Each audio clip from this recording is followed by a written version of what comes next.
안녕하세요. 전기기능사 필기시험, 독학으로 준비하시는 분들 정말 많으시죠?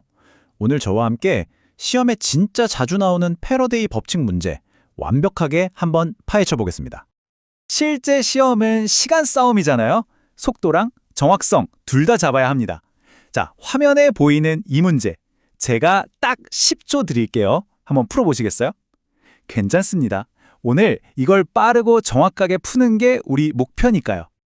네, 오늘은 이런 순서로 진행할 겁니다. 먼저 기출 문제를 뜯어보고 그 핵심인 패러데이 법칙을 확실히 다진 다음에 오답 속에 숨어있는 함정을 찾아낼 거예요.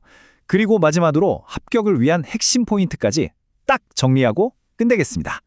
좋습니다. 그럼 바로 첫 번째 미션, 이 기출 문제부터 완벽하게 분석하는 걸로 시작해보죠.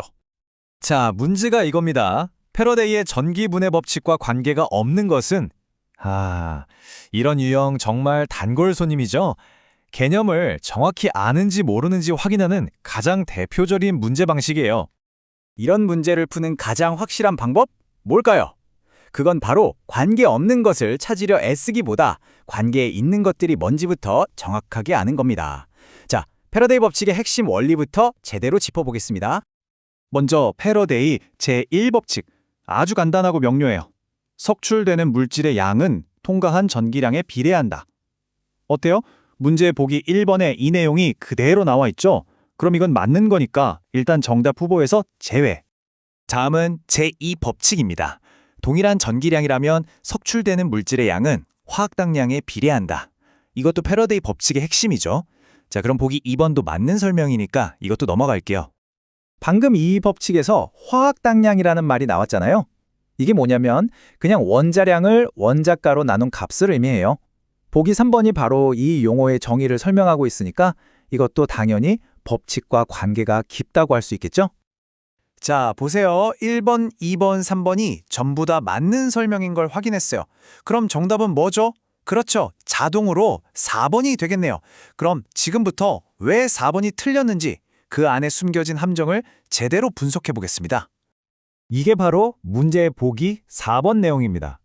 석출되는 물질의 양은 전류의 세기와 전기량의 곱으로 나타낸다. 방금 우리가 배운 내용들을 생각해보면 뭔가 좀 이상한 점이 느껴지지 않으세요?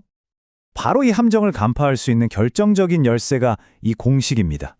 전기량 Q는 전류 I와 시간 T의 곱이다. Q는 IT. 이건 정말 전기 공부의 구구단 같은 거니까요. 이번 기회에 머릿속에 그냥 각인을 시켜두자고요. 자, 바로 이 슬라이드가 그 함정을 아주 명확하게 보여줍니다. 왼쪽이 올바른 원리예요. 물질의 양은 전류량, Q, 즉 전류와 시간의 곱에 비례한다. 이게 맞죠? 그런데 오른쪽, 문제의 보기를 보세요. 물질의 양이 전류 곱하기 전기량이라고 되어 있죠? 아니, 전기량 Q가 이미 전류 곱하기 시간인데 여기에 전류를 한 번 더 곱해버린 겁니다. 그러니까 완전히 다른 I제곱 T라는 엉뚱한 식이 만들어진 거죠. 바로 이게 함정의 정체입니다. 그러니까 핵심은 아주 간단합니다.